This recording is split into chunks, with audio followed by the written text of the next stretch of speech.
Hi everyone, welcome back to మన channel. So Dandora movie చూసాను guys. Movie ఎలా ఉంది ఏంటి అనేది మాట్లాడుకుందాం క్లియర్గా మన భాను టాక్స్లో. So first of all movie ఎలా ఉంది ఏంటి అనేది పక్కన పెడితే, కొన్ని మూవీస్ని రివ్యూ అని చెప్పొద్దు గైస్. కొన్ని మూవీస్ని రివ్యూ చేసేంత మనకు అర్హత లేదు అనిపిస్తుంది. ఎందుకంటే కమర్షియల్ మూవీస్ కాదు ఇవి, సబ్జెక్ట్ ఓరియంటెడ్ ఒక సోషల్ మెసేజ్ ఉన్న మూవీస్. ఇలాంటి మూవీస్కి మనం నిజంగా డెప్త్గా వెళ్ళి ఆలోచించిన తర్వాతనే మాట్లాడాలనిపిస్తుంది. సో నాకు ఒక మంచి message oriented movie, at the same time మనకు ఒక హెచ్చరిక, అండ్ దాంతోపాటు మన సొసైటీలో ఉన్న one of the biggest problem ఇది. సో దాని గురించి సబ్జెక్ట్ తీసుకున్నారు, అది క్యాస్ట్, కులం అనే సబ్జెక్ట్ తీసుకొని చెప్పారు. సో మూవీ మాత్రం నాకైతే బాగా నచ్చింది గైస్, బాగా అనిపించింది. అంటే ఎప్పుడు కమర్షియల్ ఎలిమెంట్స్తో కాదు, ఇలాంటి మూవీస్ కూడా మనకి రావాలి. సో నేను డిఫరెంట్ ఫీల్ తీసుకొచ్చింది movie. First of all movie చూసినప్పుడు ఫస్ట్ అంటే నాకు కొద్దిసేపు అయితే నాకు బలగం గుర్తొచ్చింది. బలగం మూవీలో వచ్చేసి ఫ్యామిలీ ఎమోషన్స్ గురించి భలే చెప్పారు. అండ్ దీంట్లో వచ్చేసి కులం అనే టాపిక్ని, కులం అనే సమస్య గురించి చెప్పారు. చాలా బాగుంది. అండ్ మూవీ అయితే కంప్లీట్ విలేజ్ బ్యాక్డ్రాప్లోనే జరిగింది. అండ్ ఇది తెలంగాణలో వన్ ఆఫ్ ఒక ఒక ఊర్లో జరిగినట్టు మనకు చెప్పారు, మనకు చూపిస్తారు. సో చాలా బాగుంది.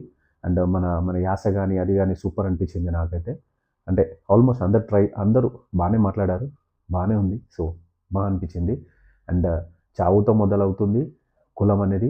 సో ఎలా ఎలా తీసుకెళ్ళింది అని, అసలు ఎండ్ వరకు ఎలా తీసుకెళ్తుంది మనని అని చాలా బాగా చూపించారు.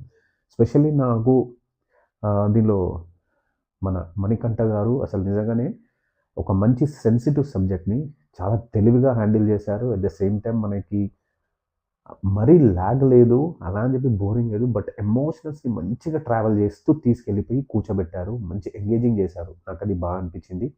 అంటే జనరల్గా మనకి ఇలాంటి మూవీస్ తమిళ్లో వస్తుంటాయి, బట్ మన తెలుగులో కూడా ఇలాంటి కంటెంట్స్ వస్తాయి, ఇలాంటి మూవీస్ వస్తాయని చెప్పి నిజంగా చాలా బాగా అనిపించింది.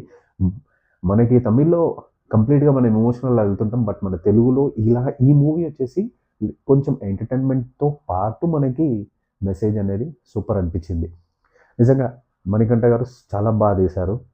అండ్ మణికంఠ గారు ఇంకొక సక్సెస్ ఎక్కడ అంటే తను సక్సెస్ ఎప్పుడయ్యారు అని అనిపించిందంటే, స్పెషల్లీ ఈ క్యారెక్టర్స్కి వీళ్ళని సెలెక్ట్ చేయడం నిజంగానే అసలు సూపర్ అనిపించింది. స్పెషల్లీ నవదీప్ గారు, నవదీప్ గారు అసలు యాక్టింగ్ సూపర్ అనిపించింది నాకైతే.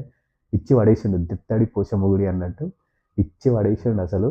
చాలా బాగా అనిపించింది. అంటే తను ఒక మంచి పొటెన్షియల్ ఉన్న యాక్టర్, బట్ తనకి రోల్స్ రావట్లేదా లేకపోతే తను చేయట్లేదు తెలియదు. ఈ మూవీ నిజంగా చాలా బాగుంటుంది తన యాక్టింగ్. అండ్ తర్వాత వచ్చేసి నందు గారు అసలు మంచి మెచ్యూర్డ్ ఉన్న, వెయిటేజ్ ఉన్న క్యారెక్టర్ చాలా బాగా చేశారు. చాలా బాగా అనిపించింది నాకైతే. నందు గారు చాలా రిఫ్రెషింగ్గా అనిపించారు. First of all super acting తనది కూడా, పర్ఫార్మెన్స్ చాలా బాగుంది. అండ్ బిందు మాధవి గారు, అసలు బిందు మాధవ్ గారు ఎందుకు మూవీస్ చెయ్యరు ఎక్కువ అని తెలియదు, బట్ నిజంగా తను మంచి పర్ఫార్మర్. తను సూపర్ పర్ఫార్మెన్స్ ఉంది, బాగా అనిపించింది నాకైతే. అండ్ తర్వాత వచ్చేసి మన రవికృష్ణ. అసలు రవికృష్ణ గారిని విరూపాక్షలో ఒక ఒక యాంగిల్లో చూసాము, బట్ ఈ మూవీలో ఇంకా వేరే లెవెల్. చాలా బాగుంది, చాలా బాగా యాక్ట్ చేశారు. నిజంగా ప్రాణం పెట్టేశారు అందరూ యాక్టింగ్లో. చాలా బాగుంది పర్ఫార్మెన్స్ అందరిది. అండ్ ఈవెన్ మౌనిక రెడ్డి తన క్యారెక్టర్ కూడా తను బాగా చేసింది. అండ్ వీళ్ళందరూ ఒక ఎత్తు అయితే, మన మంగపాటి, మన శివాజీ గారు నిజంగా ఆఫ్టర్ బిగ్ బాస్ అసలు వేరే లెవెల్ యాక్టింగ్ ఉంది, వేరే లెవెల్ పర్ఫార్మెన్స్ ఇస్తున్నారు. తన క్యారెక్టర్ సెలెక్షన్ కూడా చాలా బాగుంది. మంగపతి మన కోచ్ సినిమా ఎంతైతే గుర్తుంటుందో, ఈ మూవీ కూడా దానికి నెక్స్ట్ లెవెల్ అని చెప్పొచ్చు. చాలా బాగుంది. నాకు స్పెషల్లీ ఫస్ట్ హాఫ్ అంతా ఒక ఎమోషనల్గా వెళ్తూ ఉంటుంది, బట్ కోచ్ సీన్, సెకండ్ హాఫ్లో వచ్చే కోచ్ సీన్ నుంచి స్టార్ట్ అవుతుంది పర్ఫార్మెన్స్. అసలు తను పీక్స్ ఇచ్చేసాడు పర్ఫార్మెన్స్. ఆ తర్వాత క్లైమాక్స్లో మాత్రం ఇంకా అసలు బీభత్సం. చాలా బాగా అనిపించింది నిజంగా. శివాజీ గారు ఇంత పొటెన్షియల్, ఐ మీన్ ఇన్ ఇంత లెవెల్ ఆఫ్ యాక్టింగ్ తనకి, ఇంత పర్ఫార్మర్. బట్ నాకు చెప్పాలంటే ఇంకా కంటిన్యూ చేయండి సార్ మీరు మూవీస్. సీరియస్లీ చాలా బాగుంది శివాజీ గారి మెచ్యూర్డ్ క్యారెక్టర్, కానీ తన పర్ఫార్మెన్స్ చాలా బాగా అనిపించింది.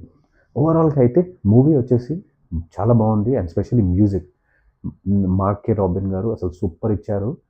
కొన్ని చోట్ల మాత్రం ఆ బ్యాక్గ్రౌండ్ మ్యూజిక్ వస్తుంటే దండోరా దండోరా అంటే అసలు ఆ మ్యూజిక్ అలా వస్తుంటే నిజంగానే ఒక వైబ్రేషన్స్ వచ్చాయి. చాలా బాగా అనిపించింది.